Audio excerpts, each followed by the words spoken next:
What's going on YouTube? Ranger Mac Danger back, and today we're going to be doing a deck profile on my favorite deck that came out of EX2, which is Beelzemon. And at the end I'll go over like some different tech choices and other things that I thought about. But starting off with the Digitama, we have the 4 Structure Deck Pokemon, Simple Effect on Deletion, Mill 2. And then 5th egg is the BT2 one. When attacking, trash 1 from the top. This whole deck is milling, and if you're familiar with Yu-Gi-Oh, this deck plays just like Light Swarms. So going straight ahead into the rookies, we have 4 of the new Entmon on play. You search the top 4 for Beelzemon and Ayamako, which is the new tamer. Inherited, if it's a Beelzemon, it gets plus 3k, so that actually helps you play through Wyvern's Breath, which is still unfortunately one of the popular yellow options. And then if you mill him by something besides his own set number, so like the Entmon from BT2 that on deletion mills 3, you can mill up to 3 more cards. And these aren't once per turn, so if you mill multiple by different set number effects, you can get multiple mills. Then we got 4 BT2 Entmon on deletion, mill 3, main starter engine. 4 the BT6 one. This one typically I trash blast mode and add back the BT2 Beelzemon, and then just warp and clear off like their blocker or memory blocker. That's it for the rookies, just the 12 Entmon. Going to the champs, we got 4 Doberman. His effect on deletion, mill 3, then I can add back a purple Digimon or Tamer. So really my whole graveyard, sorry, Yu-Gi-Oh talking, my whole trash pile is a resource for the deck. So being able to immediately recur back whatever I need is essential, especially if I mill the Tamer. And since we're playing multiple tamers, I put in the 2 Loamon. That way I can Digivolve on top of the Ayamako for game, or if I need to slow down some of my milling, I can just go straight to the Loamon. That was it for the champions. So for the level 5s, it's just 2 Chaos Mode. And typically, I would say my second and third turn, I have 20, sometimes 30 cards in the trash.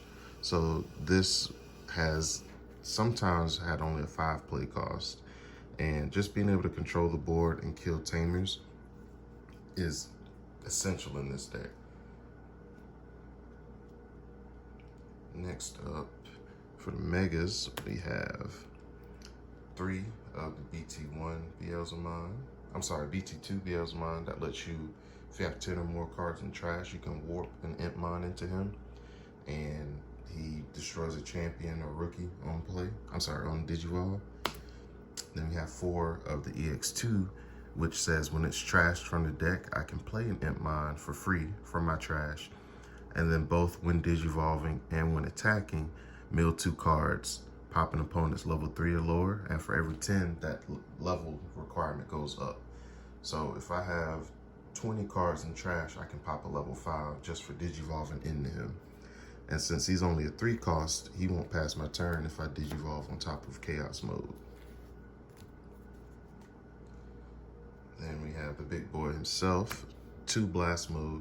Eventually I want to try out 3, but right now 2 seems to be working perfectly because I can either mill it, pitch it from hand, or sometimes it's actually in security. So getting him in the graveyard fast is, in my build, the go-to, because he's the win con. He clears every board except D-Reaper on Digivolution, and he usually hits for 3 cards out of security easily. Then we have for the options and tamers, just the 4 Ayamako. It's a memory tamer, but also when any of my Digimon attack, I can suspend it, mill the top card of the deck. If Beelzemon is attacking, I can Digivolve into this guy from the trash for a cost of 3, and all of his effects will go off. So when I attack and he's Digivolves into this, I destroy all their highest level Digimon on the field. And one thing I forgot, when he's milled from the deck, I pop a level 4 or lower on the opponent's field. Then for the options, with just about any purple deck, gotta have a 4-Jack raid. It's usually 2 or 3 memory that I gain off of this guy. And since a good portion of my combo is based around warping into Beelzemon, I also play 4 to miss memory boost to put plenty of stuff in the trash and also capitalize on the delay effect. Then we have 4 Death Slinger. This was another one that I'm kind of on the fence about dropping him down to 3.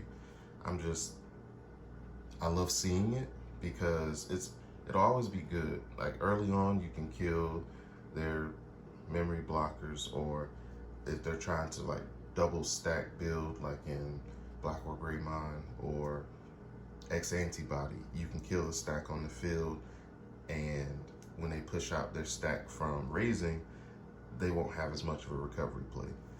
Its effect when it's milled, gain a memory, and its main effect is I can delete an opponent's level 4 or lower, but for every 10 engraved, that level goes up. So if I have 20 cards engraved, I can kill a level 6 or lower.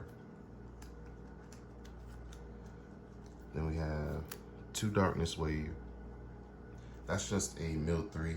The secondary effect, if I had a yellow Digimon in play, I could play a purple or yellow from my hand. I'm sorry, from my trash or hand. But, I'm sorry, return 1 from my trash to my hand. I don't play any yellow. Everything in here is purple. It's literally in here only to mill. Then we have 2 Dead or Alive. The only target is Beelzemon, so ideally this is in security, but I have played it before, and even with all that high memory passing, it can still be a game ender because it can get rid of their stack or their needed tamer. And the last card, Calling from Darkness. Sometimes your Entmon doesn't die, sometimes your Dobermon doesn't die, so being able to just destroy what you need to get destroyed and add back 2 other Digimon, really good combos. The one thing that I'm considering is dropping this for maybe a 3rd Blast Mode, because you want Blast Mode in your trash pile as soon as possible, and this is something that's almost always good in hand, but with me playing 4, I almost always see multiples, at least 2 every hand. I would rather it be 1 and something else. Even if it's another Blast Mode, I can put the Blast Mode in trash easier than just holding on to this, and it's basically a blank card until the opponent commits something to the board. And that, honestly, that's really the biggest change that I would make, because it's pretty fast.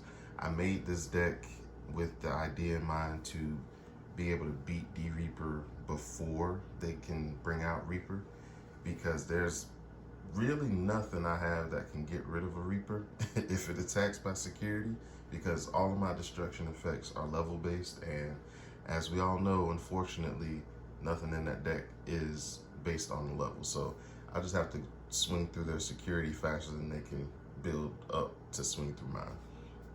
Let me know what you guys think. If there's any changes or suggestions that y'all might make, let me know, and I'll do my best to reply to everything. Y'all have a good one.